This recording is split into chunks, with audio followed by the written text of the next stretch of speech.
Las noticias extra continúa con Sidmari Fleming.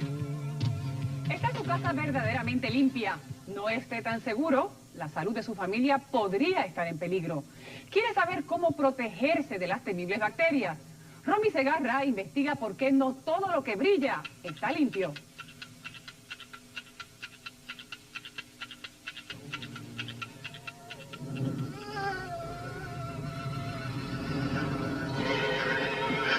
El miedo de que una bacteria se apodere de miles de vidas de seres humanos siempre está presente hasta el punto de convertirse en tema de películas de suspenso y horror. Y este miedo tiene fundamento, porque lo cierto es que los seres humanos vivimos rodeados por bacterias. Algunas de estas viven en nuestro cuerpo y son necesarias para crear un balance. Otras están al acecho esperando que usted se descuide para enfermarlo. Las bacterias se esconden donde quiera que haya grietas, donde quiera que se pueda acumular alimento. Para que las bacterias crezcan, hace falta dos cosas bien importantes. Alimentos, porque ellas se alimentan igualito que nosotros, y agua. Si no tienen una de las dos, no pueden crecer. La doctora Oquendo, microbióloga con un doctorado en manejo de alimentos de la Universidad de Luisiana y actual directora del Departamento de Biología de la Universidad Interamericana, aceptó analizar algunos implementos de limpieza y utensilios de cocina para verificar si estos contienen bacterias que pongan en peligro la vida. Un tapón de desagüe, una esponja, una bandeja para la mantequilla, un abrelatas eléctrico y paño de fregar fueron recogidos del hogar de una familia de 4 miembros. En el caso de este desagüe, lo que hicimos fue que le pasamos un hisopo por la superficie y este hisopo entonces lo sembramos aquí. Si se fijan, pues tiene un montón de colonias, que es como se llaman esas diferentes formas en que crecen los microorganismos. Esto que está aquí son colonias creciendo en un medio de cultivo que es muy similar a los alimentos, así que realmente esto prueba que según pueden crecer aquí, si le damos el suficiente tiempo con las condiciones adecuadas, van a crecer en los alimentos. Lo que hace, pues, otra vez bien importante, que esto siempre se mantenga libre de alimentos, porque ahí van a crecer los microorganismos bien rápido. En el caso de esta esponjita, que es una esponjita que todos usamos para lavar los vasos, donde no podemos meter la mano, esta esponjita llegó sequecita. Es interesante que vean que el organismo puede crecer, y lo mismo puede crecer en este medio que en este, que es un medio que se llama agar sangre, que es un medio mucho más nutritivo, que mejor refleja lo que pasaría en un alimento. Lo próximo que analizamos fue esta bandejita, que es la bandejita que uno pone en la nevera para mantener la mantequilla en el lugar específico que tienen casi todas las neveras. Aquí tenemos un abridor de latas, este es uno eléctrico y tenemos uno de mano. El proceso fue similar y usé otro hisopo para eso. En el caso del abridor, si se fijan, con relación a la esponjita, pues es mucho menos el crecimiento. Y esto es porque lo que queda aquí, aunque quedan residuos de comida, no queda tanta agua como puede a veces quedar en la esponjita. Aquí tenemos también lo que todos usamos en la cocina, ¿verdad? Un trapito de cocina. Este llegó a mis manos húmedo, a diferencia de la esponjita que habíamos visto que llegó seca. Esto estaba bastante húmedo, con un olor bastante peculiar que todos conocemos, porque es el olor de los pañitos húmedos en la cocina. Y si se fijan, este es el medio que no tiene sangre, que tiene un montón de colonias, y nos damos cuenta de que tiene muchas, porque son pequeñitas. Hubo tanto crecimiento que no pudieron crecer y esparcirse como en el caso de las otras placas. Y aquí se ven un poquito mejor. Aquí están sumamente, el crecimiento es lo que se llama confluente, están toditas juntas porque había tantas y tantas, y este medio es bien rico. Pero este medio no es diferente a, por ejemplo, un pedazo de carne. ¿Qué sucedería si este pañito insignificante toca una carne, un pollo, cualquier tipo de alimento? ¿Qué nos sucedería a nosotros? Depende de cómo son las condiciones. Obviamente, el pañito, como ya vimos, tiene una carga de microorganismos bastante alta. Si tocara un pedazo de carne que está cocido, que a veces inadvertidamente lo podemos hacer cuando limpiamos el plato, ese alimento se contamina con estos organismos. ¿Y más o menos qué tipo de problema en general podría ocurrir en este caso? Depende del organismo, pero podría ser, si el número llega a ser lo suficientemente alto, diarrea, náuseas, vómitos. Si aún tiene dudas, mire de nuevo los cultivos del paño de fregar. Como puede observar, tiene más bacterias que, por ejemplo, el abridor de latas. De hecho, cada círculo que usted ve aquí en el cultivo del paño es una colonia, y cada una de estas colonias tiene de 1 a 10 millones de bacterias. La doctora Oquendo visitó la casa de la familia Cruz para demostrar la manera correcta de combatir las bacterias. En cuestiones de fregadero, pues aparte de mantenerlo siempre bien limpio y se puede lavar con cualquier cosa, agua y jabón es suficiente siempre que el agua esté corriendo para limpiar todas las superficies de la cocina. Hacemos alguna lavaza con jabón y agua para fregar, no debemos dejar eso ahí, sino que se debe enjuagar ese paño nuevamente y mantenerlo todo seco. Yo no sé si ponerlo aquí encima del filtro está bien, pero ciertamente hay que mantenerlo bien sequecito. Mientras esto esté seco, los microorganismos no van a poder crecer en él. Por ejemplo, los platos, si tienen grietas, no se pueden usar, porque en esas grietas, aunque el organismo no crece, va a sobrevivir. Cuando usted ponga un alimento ahí, puede que por un tiempo este organismo siga creciendo. ¿Qué usted cree que nosotros debemos estar usando, esponjas o paños? Yo creo que no importa. La cuestión de usarlo es mantenerlo siempre seco. Y ciertamente, pues no tener una cosa que absorba mucha agua, porque entonces va a tomar mucho tiempo en secarse.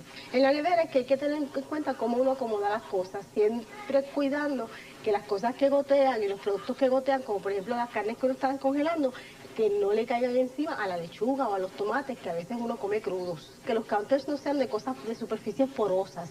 Eso es bien importante para que no absorban, las cosas no absorben partículas y partículas microscópicas de alimentos que entonces van a hacer que los organismos crezcan. Es bueno que no tengan grietas, pero si tienen grietas simplemente preocuparse de no preparar alimentos en ese área donde están las grietas. Este picador está un poquito llenito de hongo, eso negrito que está ahí es hongo, que crece por la humedad precisamente.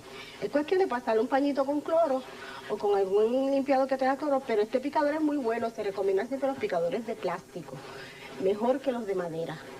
Y en todo caso siempre es bueno conservar uno de madera o uno para las carnes, de madera o plástico, y uno para los vegetales, y nunca cambiarlos, porque en estas grietas también los microorganismos sobreviven. No crecen, pero sobreviven. La cuestión de los cuchillos es bien sencillita. Este cuchillo es ideal porque tenemos que el mango no es de madera, el mango plástico es mucho más recomendable porque esto no absorbe humedad y aquí los microorganismos no crecen, aún en este espacio donde se une el filo con el mango. En cuanto al manejo de alimentos, es importante descongelar la carne, en especial la del pollo, en la nevera o en el microondas. Jamás descongele en el fregadero ni a temperatura ambiente. Y cuando termine de preparar un alimento y no lo va a consumir, no lo deje enfriar ni reposar. Guárdelo inmediatamente en la nevera. La gente a veces le pone mucha atención al baño y no a la cocina. En términos generales, pues este baño se ve muy bien porque la cuestión otra vez es tenerlo limpio y tenerlo seco. El cuarto del nene pequeño acá, ¿qué es lo que usted nos recomienda para desinfectar? En el piso, pues aunque uno los tira, pues es cuestión de limpiar con agua y algún desinfectante como el corriente. Y lo mismo con los juguetes, los que se eche a la boca, lo que hay que hacer es simplemente de vez en cuando pasarle un pañito con agua y jabón o darles un enjuaguito.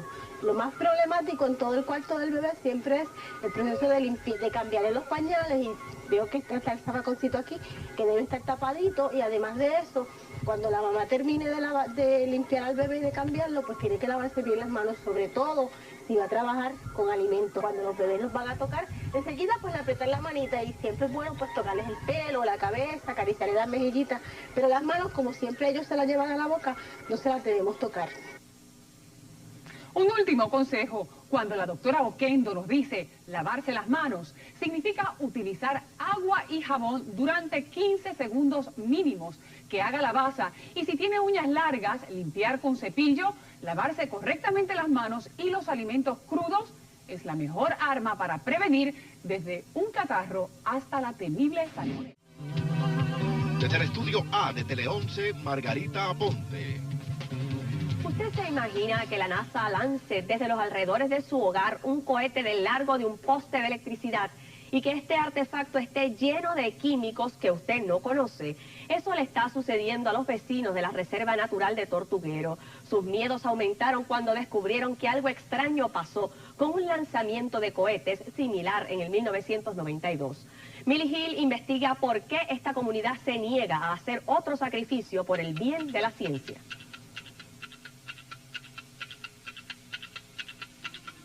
Estando yo en mi casa descansando, pues parece que un cohete de los que tiraron se fue de las manos de ellos, parece, porque la verdad que iba horizontal.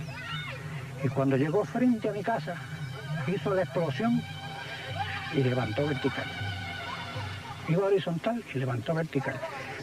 Si ese cohete hubiese seguido de la forma que iba, probablemente hubiera caído en el pueblo, porque yo vivo cerca del pueblo de Vega Baja. En casa se oyen las campanas de la iglesia tocando. Y sepa Dios qué impacto se hubiera tenido, ¿verdad? Porque eso tiene unos combustibles y unas cosas. Puerto Rico is a very unique and wonderful place to do research. Los cohetes tiran químicos que se van rompiendo. Hay unos sacrificios que la ciencia y los tratados permiten. Muchas veces lo que dicen no es necesariamente lo que hacen. Son 55, 60 segundos, 65 segundos. That's it.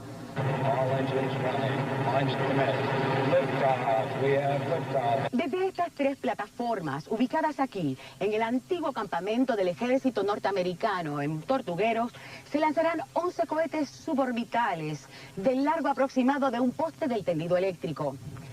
5 de los cohetes contienen 2 motores y los otros 6, 1. 5 de los cohetes tienen 2 contenedores con 3 kilogramos de trimetol de aluminio cada uno. En mayo de 1992, un experimento similar llamado Coquí fue realizado en el mismo lugar.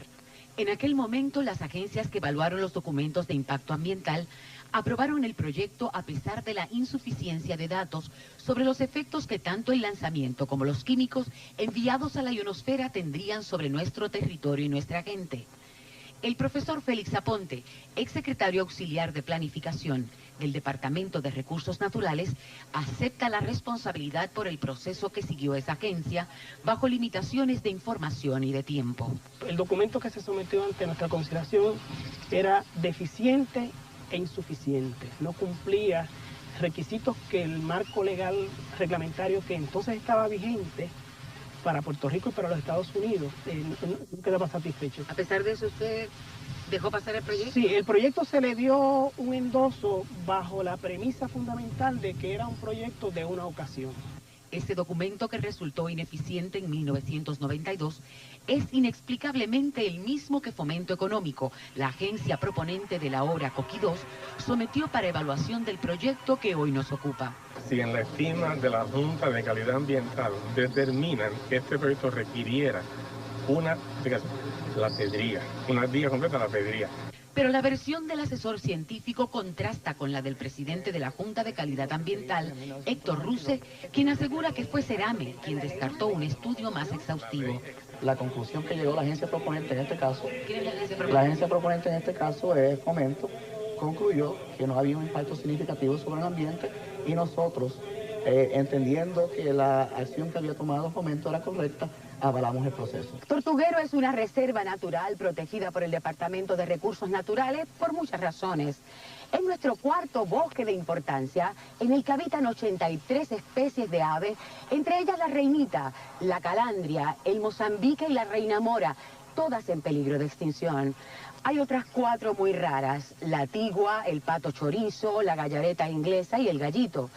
Con sobre 23 variedades, Tortuguero es también un refugio para peces juveniles y criadero natural, único en Puerto Rico. Yo comparto tu preocupación y yo la hago mía.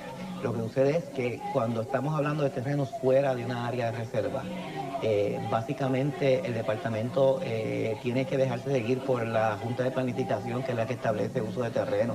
Contrario a lo que alega el funcionario, el área propuesta para lanzar los cohetes está dentro de la cuenca hidrográfica de la reserva, y cuanto se haga en la región norte afecta la calidad del agua de la laguna, incluso la deforestación para la construcción de las plataformas de lanzamiento. Esta foto aérea tomada en el 93 evidencia el cambio. En este documento ambiental que la NASA llamó una evaluación ambiental, no se reconocen esos valores. Así que desde mi perspectiva profesional, el documento ambiental no cumple con los requisitos que tiene la Ley Federal de Política Pública Ambiental, tampoco cumple con la Ley de Puerto Rico. Los defensores del proyecto minimizan la contradicción y abonan a la desinformación. De hecho, nadie en Puerto Rico conoce los resultados de 1992. Y el doctor Mike Kelly, geofísico de la Universidad de Cornell, que participó en el experimento del 92, admite ahora, 6 años después, que desde aquí se lanzaron por equivocación contenedores con bromotrifluormetano, un agotador de la capa de ozono, mientras asegura que se repetirá el envío de kilogramos de trimetol de aluminio, otro peligroso químico. En los documentos del 1991, el trimetilaluminio no estaba incluido en el documento original, por lo cual yo no sé cuánta cantidad lanzaron. Mi sospecha es que yo presumo que se lanzaron unos cohetes pequeños inicialmente, fueron cantidades mucho más pequeñas. Ahora hay una propuesta de lanzar 30 kilogramos de trimetilaluminio. Se ha alegado que eso son cantidades pequeñas. 30 kilogramos son 66 libras, no es cantidad pequeña. De hecho, dentro de las reglamentaciones que hay con respecto al uso de este compuesto, se establece claramente de que si hay exposición, las personas están siendo expuestas, la ropa debe ser destruida porque no hay forma de lavarla. Los testimonios de estas niñas y sus madres coinciden con esa explicación, más que con la versión oficial de 1992, que atribuía la sintomatología a una plaga de aguas vivas. Estábamos en la playa de viaje con el grupo de la escuela y después de los niños haber estado un rato en el agua, salieron quejándose de mucho picor. Yo me metí al agua y empecé a rascarme, me daba mucho picor. Yo salí y le dije a mi mamá, me pica, y no sé, cuando ella me estaba quitando el traje de baño, por aquí empezaba la roncha. Y no, él me quitó el traje de baño y me fui a mi casa. Como a las 2 semanas, monté una piscina en mi casa, una piscina, y ella volvió a usar ese traje de baño. Ese traje de baño ya yo lo había lavado y lo había tendido al sol. Y entonces cuando volví otra vez y le puse el traje de baño, al ella meterse al agua, volvió otra vez el picor y la roncha. ¿Esas ronchas no eran compatibles con unas picadas de agua viva? No, eso no era agua viva. ¿Cómo lo sabe usted? Porque yo he visto las picadas de agua viva, o sea, el agua viva, y son unas ronchas, unos de estos bien grandes. En 1992, el alcalde Luis Meléndez Cano aprobó el proyecto. Hoy día las dudas lo arrastran a la desobediencia civil. No descartamos acudir a los tribunales, como tampoco descarto yo a título personal en algún momento propiciar o establecer algún acto, algún tipo de desobediencia civil para que se nos escuche a nivel de Puerto Rico, a nivel mundial, y que no se cometa esta insensatez. Su homólogo, el nuevo progresista Ubín Cruz Manzano, podría retirar su respaldo al lanzamiento de los cohetes. Yo asumí la primera posición en base a entendiendo que la oficialidad le tengo un respeto y una confianza de que el gobierno me está presentando unos hechos completos. En base de que me presente una situación adversa, pues también yo soy la persona que puedo opinar contrario a eso. El alarmante crecimiento poblacional de la zona aumenta la preocupación de la comunidad y amenaza con una confrontación que pone en riesgo la vida misma de los querellantes. A mí me parece que hay un componente de desinformación y de cinismo por parte del gobierno central y por parte de la misma NASA, porque las implicaciones del proyecto es inminentemente militar.